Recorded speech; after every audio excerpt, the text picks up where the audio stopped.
Let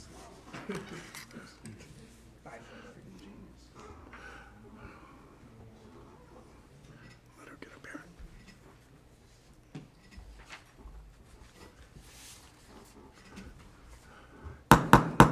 Okay, we'll go ahead and call this meeting to order. Could you please stand and salute the flag with me?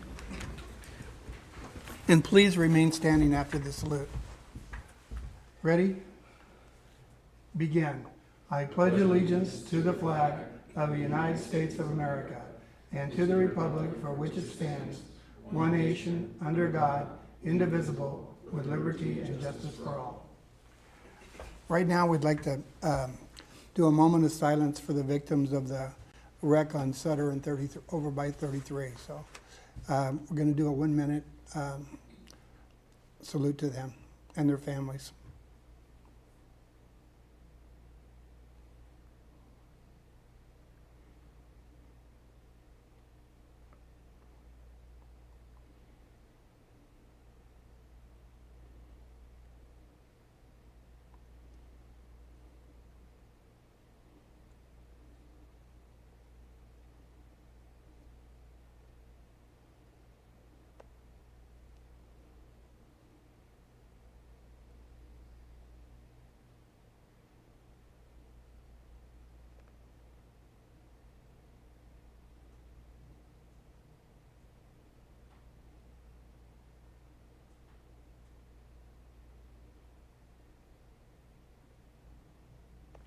Okay, thank you, and you may be seated.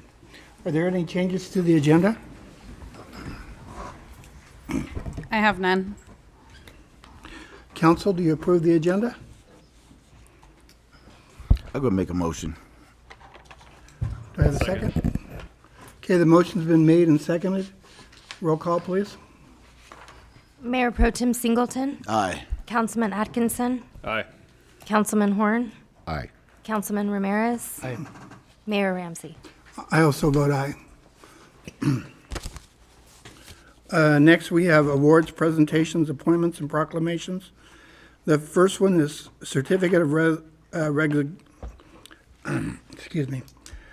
recognition for the Coalinga High School cheerleader achievement at the 2022 CIF Divisional D3 Cheer and Dance Champions.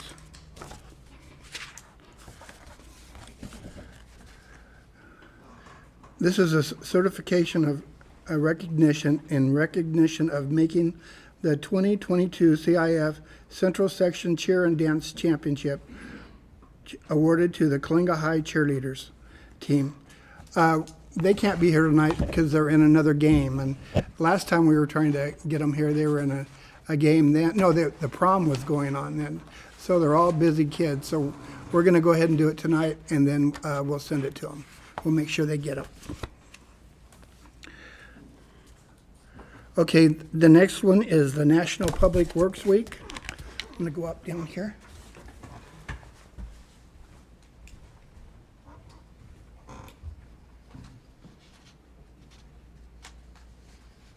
Derek, could you come up here, please? Get you on camera, boy. Okay, this is a proclamation made by the mayor of the city of Coalinga for National Public Works Week. Whereas the Public Works Department provides services for our community and are a vital and integral part of our citizens' everyday lives. And whereas the support of the community is vital to the efficient operation of the public works system and program, such as water, sewer, streets, fleet maintenance, building maintenance, wastewater treatment, solid waste collection, and airport operations. And whereas the health and safety and comfort of this community is greatly dependent on these facilities and services. Whereas the quality and efficiency of these facilities are well as their planning, design, and construction is vitally dependent on the efforts and skills of the public works officials. And whereas the efficiency and effectiveness of the qualified and skilled staff contribute to the quality of life that residents and visitors alike enjoy and rely from the city of Coalinga. Therefore, by the mayor and by the city council, we recognize and extend appreciation to our dedicated and skilled staff, and hereby proclaim the week of May 15th to the 21st as 2022 as National Public Works Week. Ready and resilient. Thank you very much. Thank you. Would you like to say anything? No. I wanted to make sure I didn't miss. I should have brought him up here.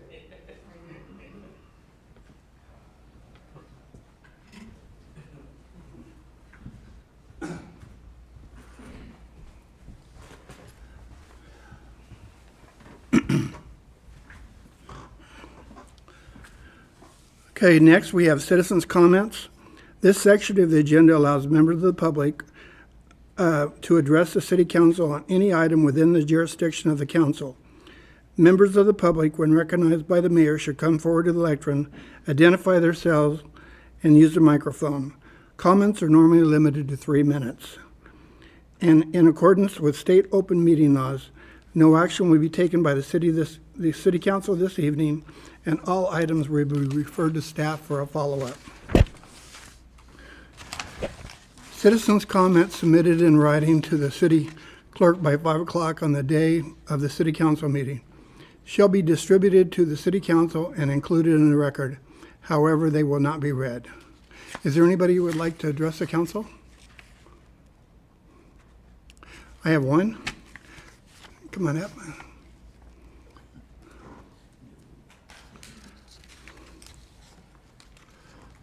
Good evening, everyone. The reason that I'm up here today is, my name's Bonnie.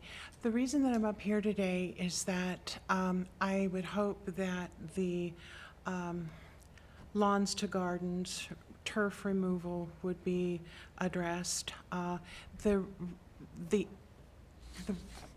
The concern that I have is that after quite a bit of research and reading about what could happen to our soil in Coalinga for homes that are going to be placing the artificial grass in their front yard, it actually can cause damage to the soil. And if, let's say we have a young family that, because of their high need to support their family, they don't want to spend a lot of time on their days off maintaining their lawn. And so they place this artificial grass. And then they get an opportunity to upgrade their living environment, and they buy another home. When they try to sell their home, there is a possibility, and this has happened in many cities, where people come in and they have a few homes to choose from. They choose not to take the home that has the artificial grass, because over time, if somebody drops a cigarette, if somebody drops paint, it does damage to the artificial turf. Also, if it's not properly installed, it can look like a ripple effect. There's those that believe that it actually can harm people because of the amount of heat that is radiating from it. It goes up to like 160. In fact, it's been removed from sports areas because athletes have actually harmed themselves on the heat. So it brings up a lot of heat. There's a need to, wash off the turf because of our air quality. All the dust in our area will be settling in the blades of and there's nowhere for it to go. And when that water, when we have rain, all that water will go into our, it can go into our sewer system. So there's a lot of factors to consider here. I understand that we are looking at every opportunity to save water, but the issue is that at what cost for our children, our grandchildren. Let me give you an example. Our neighbor, Al and Gloria, he was a retired highway patrolman. We loved our neighbors. and we've lost them both through a death, one after the other. And he was fortunate enough to be able to give his home to his grandson. And you should see his home. He took very good care of it. And he didn't place artificial grass. And you should see it. I mean, it's beautiful. It's well established. And if I mean, I hope all of us are able to give our homes to our grandchildren, you know. Our kids probably might not need our home, but our grandchildren might, you know. So I don't want to pass down damaged soil that has caused damage to where it's going to take years to redo. We want to have something for a future, and this is a concern for me. I know short-term benefit, long-term cost. Okay. Well, thank you very much. Is there anybody else? Not seeing anybody, we'll go to public hearings, which we have none. Next, we have the consent calendar. We have 16 items on the consent calendar. Any item anybody like to I pull? want to pull 14. 14? Okay. Number 10. Number 10? Anybody else? Okay, number 10? What would you like to know? Yeah, adopt the resolution for the budget. Okay. So at the last meeting, I kind of voiced concern about how much of a padding we had after talking to the city manager, and it's my mic is on. Go ahead. Anyways, I got a loud voice. After talking with the city manager, I decided that maybe I would be willing to move forward with putting the officers being hired in July instead of stacking it like we did before. We have enough in reserves. I think that we can do that. So I'm willing to change my vote to a yes on that if you all agree to that as well. So would you like to make a motion to adopt, can you hear me? Would you like to make a motion to adopt the budget with authorizing both police officer positions that are full-time to start July 1st, as well as the reserve police officers? Yes. I'll second it. Okay, it's been motioned and seconded to adopt item number 10 with the changes. Roll call, please. Councilman Atkinson, Aye. Councilman Horn, Aye. Councilman Ramirez. Aye. Mayor Pro Tem Singleton. If this guy quit pancaking, I mean, and make a decision, you know, we can get this done, I vote aye. Mayor Ramsey. I also vote aye. Thank you. Okay, next we go to item number 14, approved turf replacement program update and modification. Yeah, I pulled this one up because Mr. Miller has an update on the wording of it.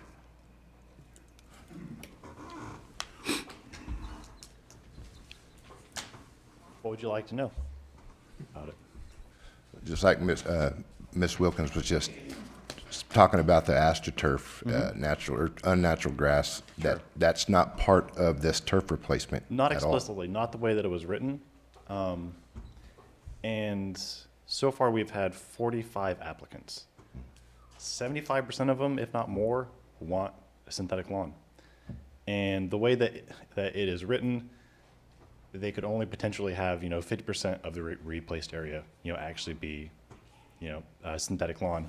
So I brought this back up because it's a bit of a major update to how it was written originally, and I don't feel I have the authority to, rewrite it. So in order to facilitate these new applicants to be able to, do like a full replacement of their lawn, I suggested that it be made eligible for for 1,000 square feet at $2 per square feet, and that's because if you take full advantage of the way that it was written originally, and that will still exist, then you would be eligible for it's like $2,100, and then if you decide to just replace with a synthetic lawn, if you go by what is brought up in this update, then you would be like eligible for $2,000, right? Both save water, You know, yes, some people may like it, but I feel like it's not my yard, so. So is this an item you think we should rewrite it, and then approve it? That way it's worded correctly, and that way there's no miscommunication. I mean, that's up to you, I would assume. Larry, I can interject a little Sure. bit. So since this is a pilot program, and Larry and I did discuss this particular item because there was such an overwhelming request for the synthetic lawns that and one thing we were very specific with the last meeting was that we wanted staff to have discretion to try to get this program moving. We didn't put together formal policy documents. It was more or else, hey, these are the outline of how we're going to handle these requests, and we're going to handle them on a case by case. We're dealing with, I think, 12 was initially what we were going to deal with. Is that what it was? 10? 10. Yeah, 10. So, but with this request, the majority of them will be for synthetic lawn. And so we wanted to bring this back to get concurrence from the council, essentially, to say, hey, that sounds good. If you're comfortable with that, based on the $2 per 1,000 square feet, or per 2,000 per square foot, with a maximum of 1,000 square feet. If you're comfortable with that, then that will give us enough direction to be able to move forward with implementing the pilot program. Because once the pilot program's over, our goal. Assessor agency / public finance. Siri. Control your computer, sir. So we just, basically this item is just to get concurrence from the council. If you're comfortable with that information, then we can go back and respond to the applicants and proceed forward. And then once those 10 are taken care of, then we come back and we start developing up a formal policy based on successes. And then also we have to figure out a budget for this moving forward as well. Council? Yeah, look, this is just a pilot program. That's all it is, just a pilot program. 10 people, 10 households, that's it. That's all we're looking at right now. So we can have some of them with turf, artificial turf, and hopefully some with others. Look at their water consumption, see what happens, and then make changes from there once we get those 10 going, and we can look at it. If the artificial turf doesn't save any water, hey, we'll see it. We'll see the numbers. It'll prove it to us that it's not saving any water. Until that time, I want to move forward with this program and see what happens. Again, only 10 households. That's all we're doing right now. That's it, 10 households, and we'll see what happens. So I'd like to move forward with it. I don't know if anybody At the moment, yeah, I agree as well. It's only for 10 people. Also too, if we could, if we do go through this and let's say it passes in the future and everything, I like to kind of research and let's just say for some reason we get water years. I just don't want these artificial things end up in the creek, rolled up in the creek and stuff like that. So if we do proceed forward to it, I'd like to see in the future that there's some kind of recycling or some kind of program where people could take these if they're gonna decide to go to further with lawn or something like that. And if they could save a tree, I would love them to save a tree. Because I hate, I mean, when the tree is hazardous, yeah, but I don't like seeing trees get knocked down when they're beautiful and they provide a lot of shade. So, so let's just do the research on future reference. Based on that comment, I mean, that's kind of information that we like having. So if it's something that you don't want to see trees removed in front yards, if they're replacing with lawns, then we can ensure that doesn't happen by making that a stipulation. Okay, that So- sounds good. Yeah, thank you. Okay.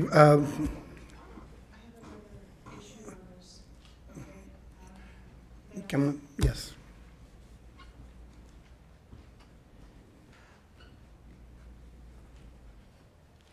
When you put anything other than artificial grass, even if you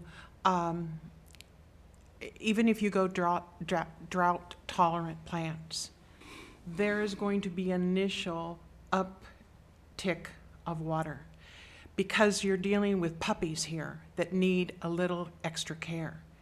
So and then also those that are removing the lawn are going to have to soak the lawn so that the turf removal, lawn removal will be done properly and not, come right back up.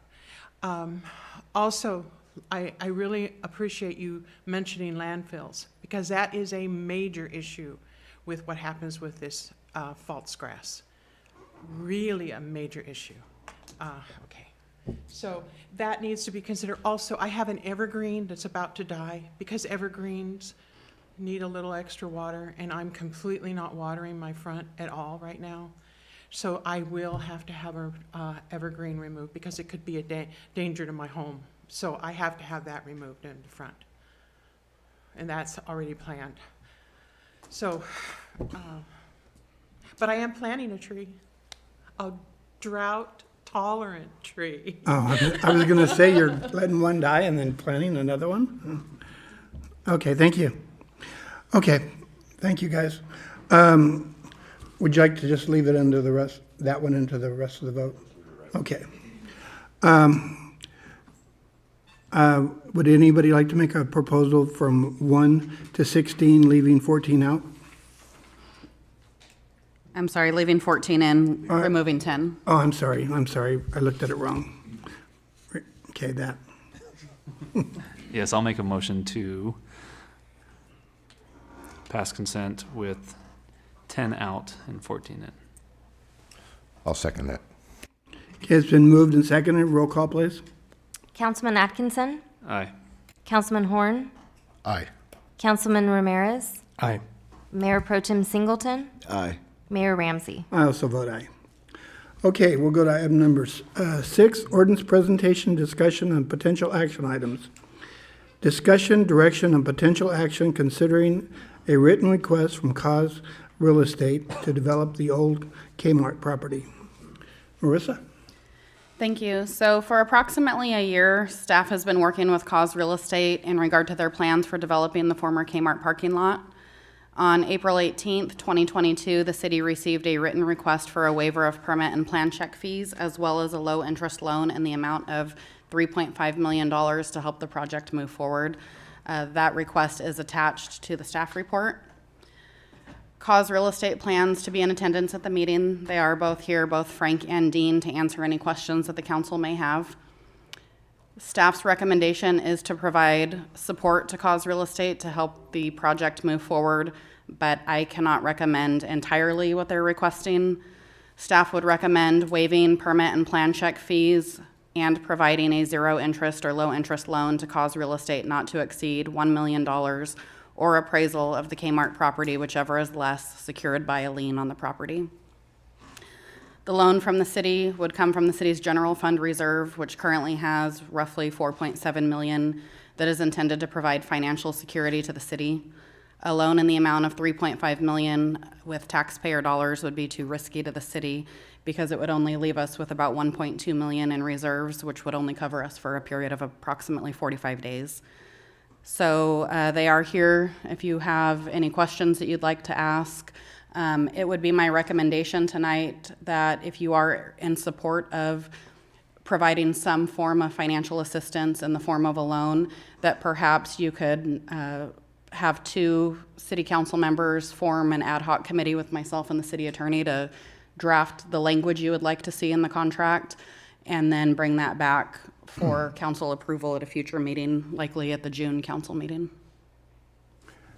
They did come a long ways, though, so it would be nice to allow them to speak if they'd like. Would somebody like to talk, please?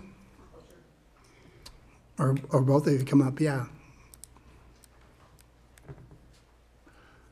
Good evening. Good evening. Well, how, any particular questions that we can answer on this subject? What about her proposal? How do you like that proposal? I mean, it's wonderful. The only comment I'll have is, or we'd have, is that in lieu of a lien, we may be able to secure it by a second lien because there is going to be a senior lien, but we were thinking a pledge of equity, which would give essentially the city all rights in our equity, and it would be paid back upon the refinance or the liquidation of the property when it's completed. So we can look into a second lien, but a pledge of equity would be easier with respect to our senior lender, which that loan will be, in excess of $10 million, if not $15 million. Okay. And I have another question. Do you know how long this would take? We were, according to my notes here, as far as when it Just a would be rough paid back. timeline to where we'd probably see businesses in there. We would, as early as February of next year, businesses would start populating there. We're a little reticent about those businesses. Some we could answer, but all national tenants, essentially exclusively national tenants as early as February, and we would suspect that the loan would be paid back in approximately 12 months from July of this year, if not sooner. But that's a target. We asked for, I believe, 24 months, but that was just out of an abundance of caution, and we would hope to pay it back a lot sooner. Now, do you know how many tenants possibly? Yeah, approximately 7. 7? Yeah. Okay. Would that take up the whole area then? Yeah, it would be the entire Kmart, which is 100,000 square feet gross, and then it would be the 2 pads that are part of the property, which the ones that are adjacent or to the auto zone. So it would Okay. fill out that entire center to have all tenants. We wouldn't Oh, that would control be auto nice. zone, but you'd have out parcel tenants there, and then the whole box. So Okay.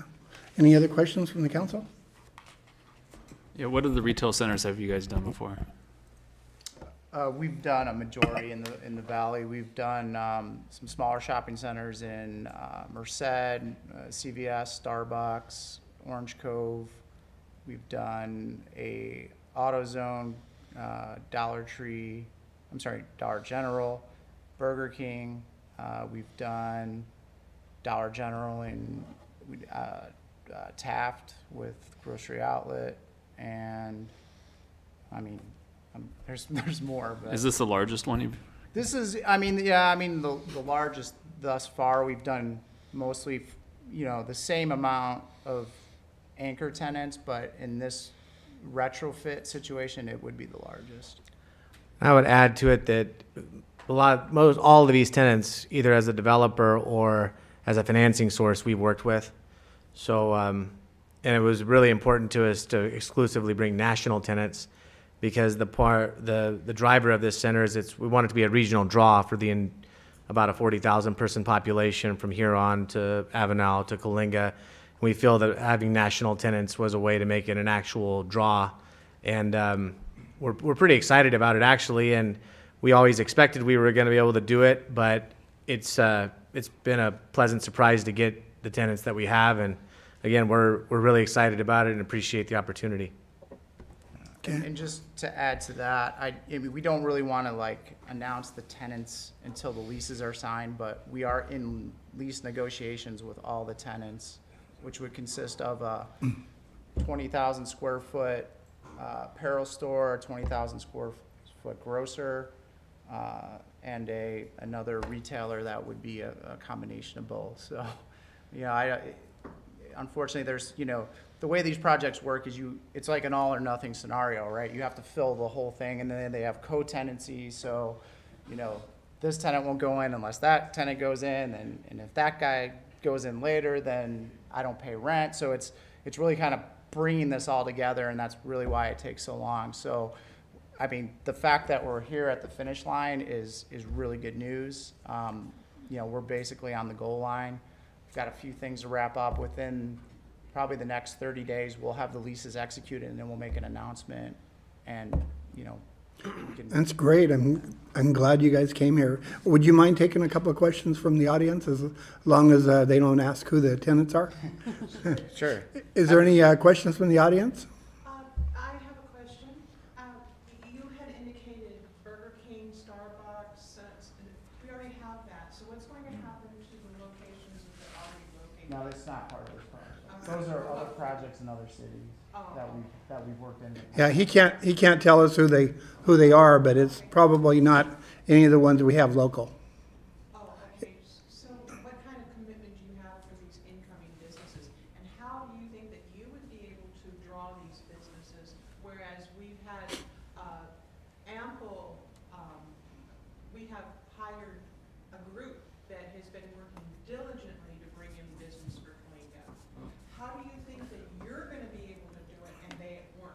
And that's their whole entire job. Well, I wanted to just mention that I believe I know the group that you're speaking to, and that group actually did play a role in working through dialogue with one of the tenants, and that group works very hard to try and assist us, and we appreciate them. But we have 3 large national tenants who are approved. We're negotiating their leases because of those tenants having that approval, it draws the interest of other tenants who would go predicated on those tenants being here. So we're at that place, call it a precipice, where the deal now can proceed because these three majors will draw everybody. And but I do want to mention again, that company that you're referring to, they do try very, very hard, and we appreciate them. So And what happens if you can't get the commitment? What happens? We already Then you're have- not able to pay the loan back, or what? No, we wouldn't get the loan unless the deals are done. Right, and the commitments are like I said, at the finish line. So the way the process works, to kind of give you a, high level, explanation. So they tour the site, they do their market research, we go back and forth on economics, site plan, how they want it, what they want, agree to that, it gets done, then it goes to what they call a corporate real estate committee, and that's where these, big head honchos and offices like approve deals, and they say yay or nay, and they've said yes. So the deals are approved, it's just like the economics of, the remainder of the project, the construction, things of that nature. So once it's signed, it's done, we close on the property, we start construction, and we're off to the races. So construction would essentially start in the summer, get done, like we said, sometime around February, and, the pads, they're gonna take a little bit longer because they're gonna have to get built from the ground up, but, we're essentially past all that, so It'd be that's great. really good news, yes. It would be great if this was successful, and I'm hoping that it will be. But what protection do the citizens here in Galena have that you don't cut and run? Because I've lived in other cities where I've seen locations go up, they're there for a few years, and they're out of there and they're building another one. And so there's this empty, broken down building there, and they've got a new signing one over here for a few years, and then it becomes empty, Well, that's, So, and what that's kind why, not to cut you off, but that's why we want, and for us too, for our protection, we work with national tenants, corporate guarantees that sign contracts, their contracts are gonna be 10 years plus. So they're not gonna, even if they wanted to, they're not gonna go anywhere for 10 years, they're stuck, so that's really why we do How many that. other cities give you a 0% loan? How many other cities have offered you a 0% loan? I would say that we tend to work in cities that are very eager to attract tenants like this, right? For all sorts of purposes, right? Mainly to support the populace. So whether it's a low interest loan or a similar incentive, we do receive economic, I guess, I don't want to,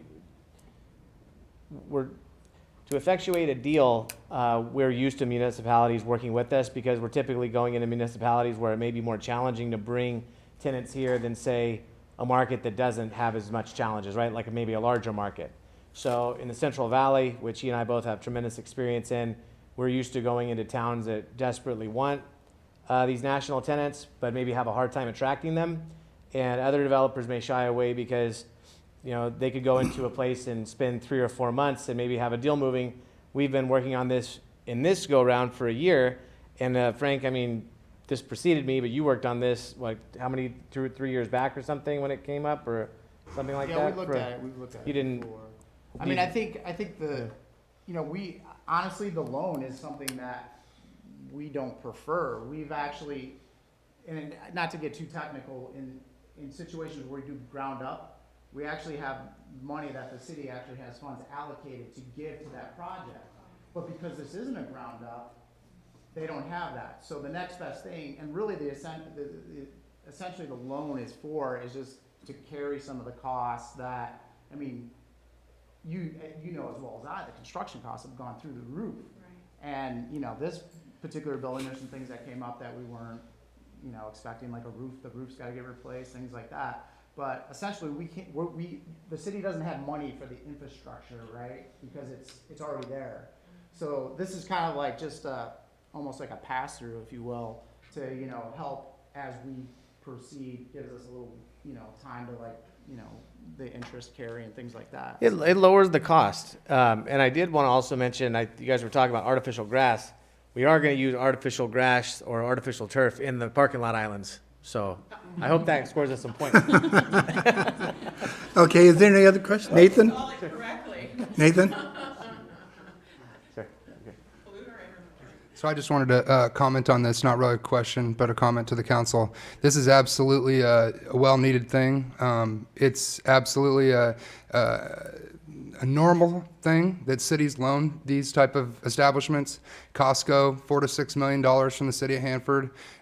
Some of it was probably in sales tax. Some of it was in other types of ways, but you know, the building itself being available, I believe, is what spawned this, like, is in why, you know, other people couldn't close this deal. You know, you need a space first, and so, you know, this space allowed them to be able to do that. I'm 100% think that this is a great idea. I agree with Marissa on this, though. You know, keep your contract good and make your ad hoc committee and do that, but we really need something like this to come into town, and these opportunities don't come around a long time. So, you know, I'm all for it. Thank you, Nathan. Anybody else? Okay, well, thank you. Any other questions from council? Yeah, so 3.5 million, I mean, I'll just speak for myself, that's a lot of money, especially for our town. In our current fiscal year that we're in, that would represent over 30% of our budget. In the next fiscal year, that's gonna represent over 25% of our budget. I don't think that we currently have funds for 3.5 million just to loan you guys. It's not to say that we wouldn't be able to loan you something. Now, let's say that I'm just throwing a number out there, Let's say we could do a loan for 1.5 million. Are you gonna be able to secure the rest of that money that you need? Yes, and I will say that that 1.5 million, what it does for us is it lowers our capital cost because it's going to be a lot less expensive than the senior source of the capital. And their last dollar, as in the senior lender, it's going to decrease, which is going to help them.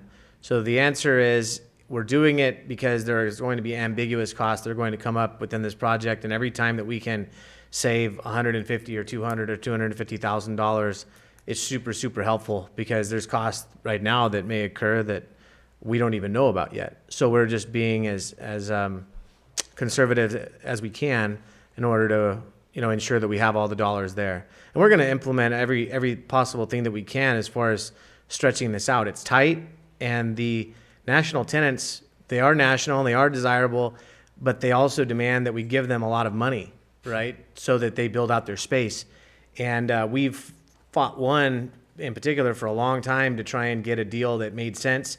And this was the biggest square footage tenant, and it was April 15th that they finally had an approval. So this is very new, and that's why it was only 3 days after that approval that we drafted this letter and sent it, because we didn't want to just ask, you know, spend everybody's wheels and spend their time, right, if we didn't have something. But with that tenant, we sort of had the keys to the store, pardon the pun, and now it's time to proceed. So. Okay. Marissa said that it would be better to have an ad hoc committee. Anybody like to be on it? I do. Anybody? Yes. Okay, how many, 2 people on it? You have 2 council members. Okay. Huh? Okay. So Come on, Mayor.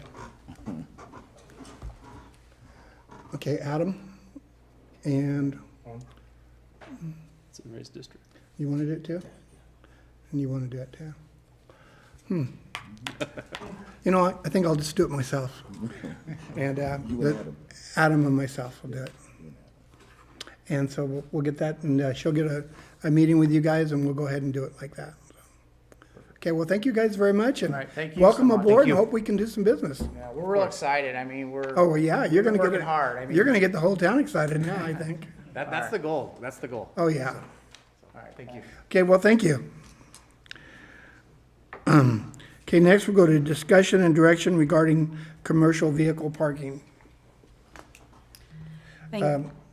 Marissa? Thank you. So, this item was placed on the agenda. It was requested as a future agenda item by Mayor Pro Tem Singleton. And this has been going on for quite some time in the city. We have an ordinance that says that there's no semi-truck parking in city limits except where designated by resolution. Council never approved a resolution to designate a location, so right now, semi-trucks cannot be parked within the city. The item that was requested was the item that was tabled prior, which was prepared a long time ago by our former police chief, Michael Salvador. So it has the two locations in there as possible parking locations that he had recommended, one along Pacific and the other along Merced, I believe. And you can do that if you'd like.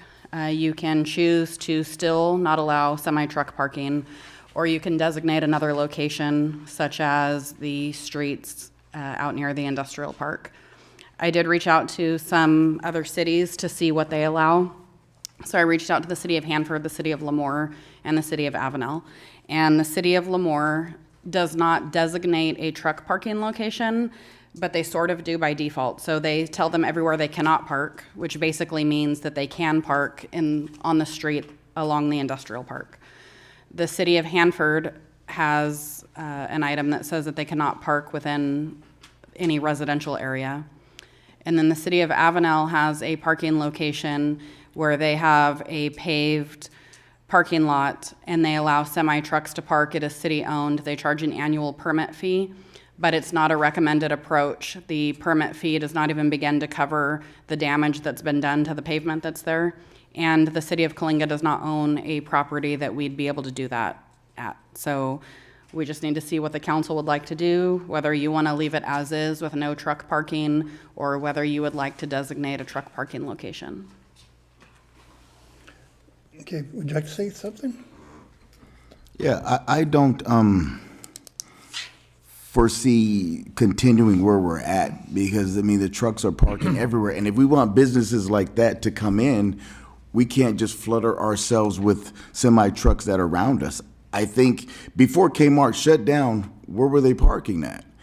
Just because a business shut down doesn't mean that you jump on that and start parking vehicles around there, Post of Cheney, even in your front yard across from, was that Seatown? They shouldn't be within the city limit. That's my thing. And if we want to find a different location, fine. But I just think that they shouldn't be able to park just anywhere they want to drop and park. They can also go down to, was that I-5 in Jane? They've got plenty of open parking out there.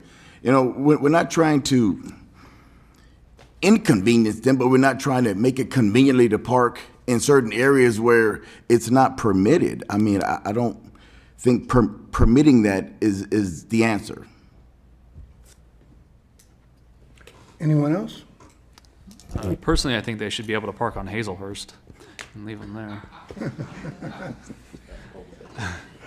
No. I'm totally fine with everything Ray just said. Check lane also. Totally, totally fine. If the council does decide to move forward with letting them park in town, I hope that we put them out in the industrial park area. But I'm fine with what Ray said.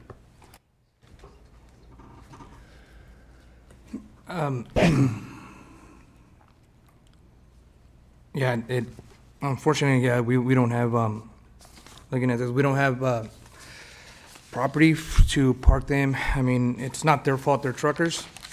I mean, that's their line of work. That's what they chose. You know, Monterey is county, right? Monterey is county road. What about they started parking over there? Does the city get involved in that or no? We only enforce them not parking in city limits. So if they park outside city limits, the county may have an issue with that, or if it's on a state highway, CHP or Caltrans may have an issue with that. But as far as us as a city, we would only enforce it inside city limits. Yeah. Well, that, and once it hits the edge of Monterey and Cambridge, that's all Chevron. So they would be one of the ones to push the enforcement to not have them out there. They used to have a bunch of trucks out there at the industrial way out by the garlic plant. And suddenly they stopped parking there. Was there a reason why they were? Yes, they're because not we have an parking? ordinance that tells them they cannot. Because it's in the city limits. Have we talked to Granite, or have we anything Granite has said maybe they could, I mean, like I mentioned, the airport, the old airport? I mean, if Jimmy Anderson's the one that's leasing that property right there. So Okay. he'd be the one to talk to. Would you be willing to talk to Granite would be the one, right? Granite or Anderson? I believe Jimmy Anderson is the one that's actually leasing that property from Granite to, because I think at one time they had sheep and stuff out there at one time from Moran's. Oh, it, Granite basically owns the ground. Yeah. Chevron is underground. Yeah. Because there's the old airway like this, and then the old airway to the north to south. And maybe we could get something, you know, and it still has asphalt. I mean, that would actually work better for them when during the rain. But I mean, it's just something, I mean, it's just an idea, you know. okay, how about you and Ray doing an ad hoc committee and talking to Granite and seeing if we can get something out there? I'm okay with it. Mayor, that old airport is actually in the city limits, just so everyone knows. Oh, the whole airport is? Yeah, that's why we have a weird shape on our. Oh, that's city- right, On our huh? map, yeah. So that part is actually in the city limits. Oh, Right, well, can we change it? Because I mean, yeah, but no towns ever wanted to get smaller. And then if Granite ever wants to use that, I mean, we would get the profit They out have a of it. current conditional use permit for future mining operations in that area. I think we processed that about a year and a half Yeah. ago. I don't know, but until we can come up with something, Yeah, I I just think- think they should be at I-5 and Jane. Whether they gotta pay the owners there to park there, I mean, everybody gotta pay something to get something. I mean, if we just, I know it's a luxury to be able to park Kmart, have somebody come pick you up and take you home. I know, I get that, but that's not the route the city wants to go. I mean, that's, we wanna attract businesses here. That's what they don't want to see when they come through. Oh, it's a nice building here, but why do we got 7, 8 trucks? Some are doing mechanical work on their trucks. I mean, it's just not a look for the city. That's my thing. and I agree with that. In city, yeah, I mean, of course. You know, of course, Kmart is in city, and I know the old airport is still city limits, but it's a workable thing right now. A lot of the truckers, they're afraid if they leave their thing over there, it's gonna get stolen, or something's gonna happen. That's their, like I've always mentioned, that's their bread and butter right there. And inside city limits, I understand, and I know it's, you know, that diesel, it's not good. You know, it doesn't smell good, but right there in the airport, if we could get that really quick or something like that, I could talk to them, I could go talk to them, whoever owns that property, whoever's leasing it, and we could get something going right there. But if we can't, then I guess Jane and other places will. Well, you will know, help. technically, we could allow it if they did it like a business. And, you know, and then they did charge for the trucks to park there. Couldn't we do it that way? Where, at the airport or where? The airport. The old airport. If they wanted to make some money on it, maybe we could do it that way and, we make some taxes on it too. I mean, that would, It's no different than the feedlot getting their fumes into town, or the dust that lands in here during November, October, the and we windy could years. maybe have put a fence up right there just Yeah, so you wouldn't that's see what I'm them from the saying. road. It's just, No, just trees. yeah, or, you know. You just put up a wall of trees is all you need. Yeah. That's So what you helps could- keep the dust down. You could provide direction to leave it as is, and then Councilman Ramirez and Mayor Pro Tem Singleton on an ad hoc committee to reach out to Granite or whoever is in control of that to see if they're interested in operating a business to allow truck parking there. Would you like to do that, or? Oh, now you're asking me. When I say Kmart, he said Okay, no. that's an acceptance. You're accepting it, okay, I'll take that. okay. But until then, what are we doing with the vehicles that are parking within the city limits? Are they being Right now, ticketed? it's right now, it's against the law? Right. If So- they're on Yeah. city streets, the police department handles it. And if they are on private property, like the old Kmart property and the property over by Posa Cheney, then the property owner receives a code enforcement violation notice. So for the ones at Kmart, they just park there until they're informed to move? Because what I'm saying, especially on the weekends, is when they come home and they just park there. Though they know they're not supposed to, they still do it without any repercussion of doing that. So the way the municipal code's written is, I believe it's 15 days that the property owner has to correct the violation because it's on private property. So we can't put a 72-hour vehicle tag on the truck.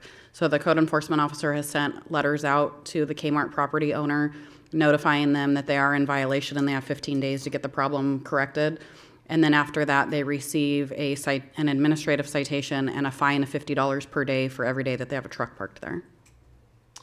Can we change the ordinance that puts the responsibility on the truck driver instead of the Kmart building owner? Yeah.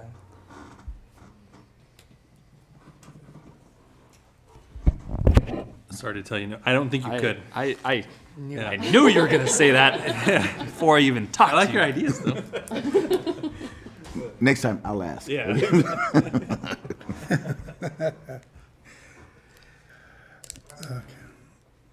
Nathan?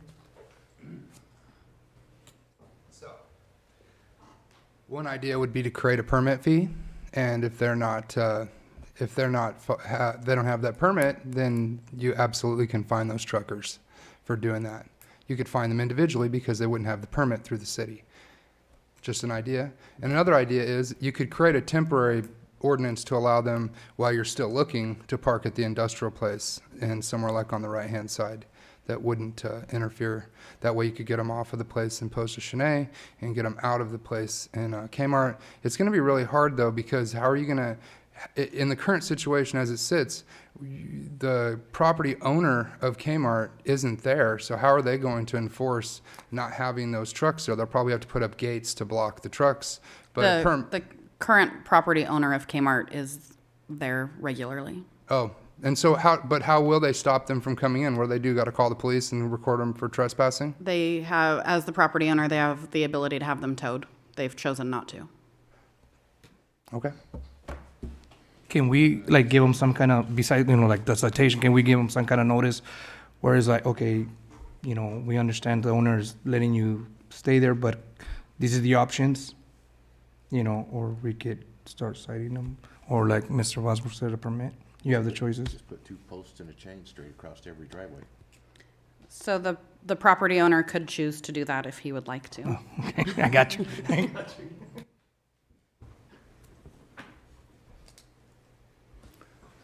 What are you doing tomorrow, Ray? Mr. Dominguez has a question or comment. You could suggest to the property owner that they put up signs that say you park here and you will be towed. Then they have a contract with the towing company. You see it, they can hook it and put it in impound. We have spoken with the property owner about that. So right now it's at $50 a day. For the first violation, yes. Okay, so can Per we vehicle? dramatically raise that fee? So it automatically increases on its own. The first violation is $50 a day. Yeah, And then I'm it talking about goes starting- to something, and then it's $250 per day. Yeah, I'm talking about starting at $1,000 and then moving to 2,000 and then 4,000. So can we bring that back as a new ordinance then, as a future agenda item? Specifically for semi-truck parking on property, because what I'm gonna say too is that's also gonna impact, like if someone has their own truck, like some of these truck drivers own their own truck and they may park it on their property, in their driveway. They shouldn't, but then they're gonna get those same fines. They're only gonna get the fines if they go beyond X amount of days that we give them to move it. Correct. Yes, so that's fine.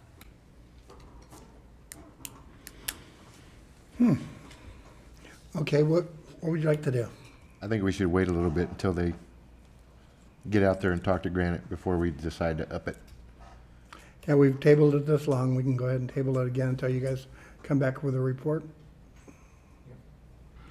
What actually are we tabling?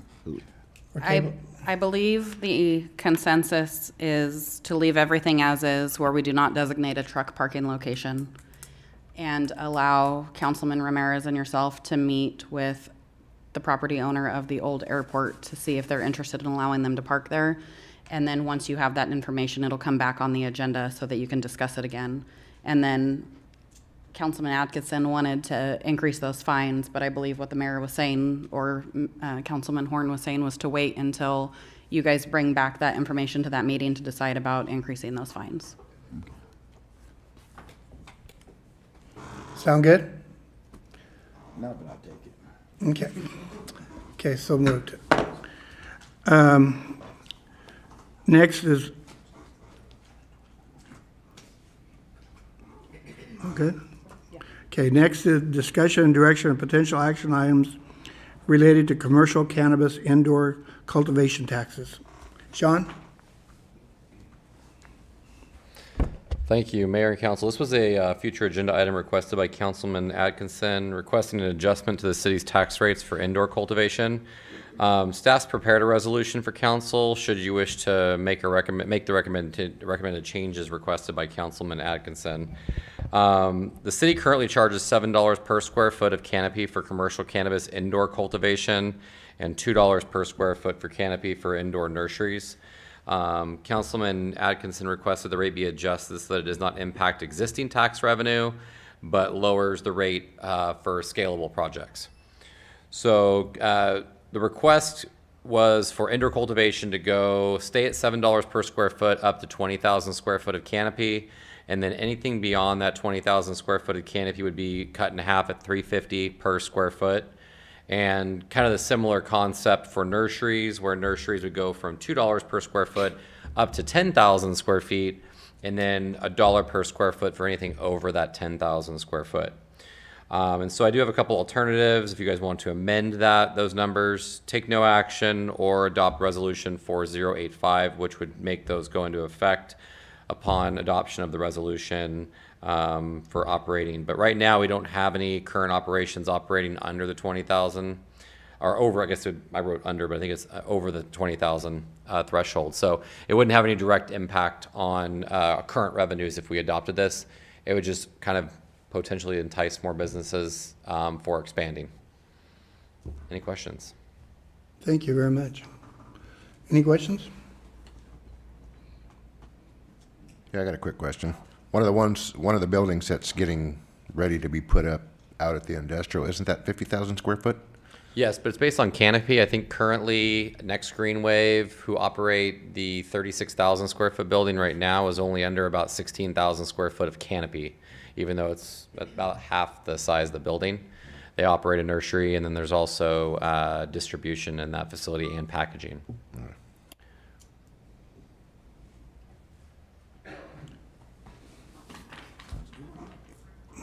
You guys like Adam's proposal? We kind of talked about this last time too, and so. I think it's good, though. Okay. Yeah. Anybody like to make a motion to I'll make a pass motion. resolution 4085? I'll second. Okay, it's been motioned and seconded for 4085. Resolution 4085. Roll call, please. Mayor Pro Tem Singleton, Aye. Councilman Atkinson, Aye. Councilman Horn, Aye. Councilman Ramirez, Aye. Mayor Ramsey. I also vote aye. And I think it will possibly bring in some more businesses too. Okay, we go down to number 7, announcements, city manager. So initially, I didn't have one, and then I saw Yvette walk in at the beginning of our city council meeting. And Yvette is one of our youth and government program participants. So that was a program that Mayor Pro Tem Singleton brought forward, I believe, the year before last. And so Yvette has been volunteering at the city since August, maybe July, because she started helping get ready for National Night Out. And she's here all the time after school, and she's a junior in high school, and I'm glad that she is attending a city council meeting tonight because it's very rare that you see high school students interested in what's going on in the city, so hopefully one day she'll be on the city council.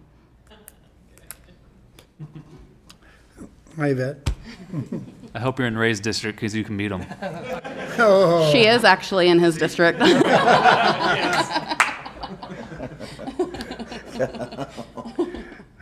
I'll buy you a house in Adams District. Okay, any other announcements? I have none. Okay, any council members' announcements? I just want to recognize the chief and his staff on that fire. The other local surrounding emergency staff and everything. Some of the people, the kids that ended up running to get a phone to 911. It was a very, very intensive fire that they were having. How I seen it, it was, they got there, planned out, let's do this, let's do that, you take this. Even though it was different agencies, the plan and the initiative and the time that they went in there was just, excellent.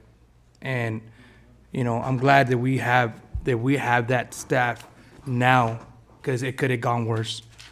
One thing I do like to say to the public, please, when there's an emergency like that, these vehicles and this staff needs to get there quick, please obey the laws when it comes to emergency, or else EMS, emergency, everything, even Public Works can't do their job if they can't get in there. So thank you again, Chief, for your. Thank you. I'll pass the word on to the guys. Anybody else? Okay, as mayor, I don't have any announcements except if you would like to be in the parade, let Scott know. He asked me about it today, and so I told him I'm going to try to do something, and maybe we can do it together, or we can do it separate, whatever you want to do. So we'll get with Scott and go for there.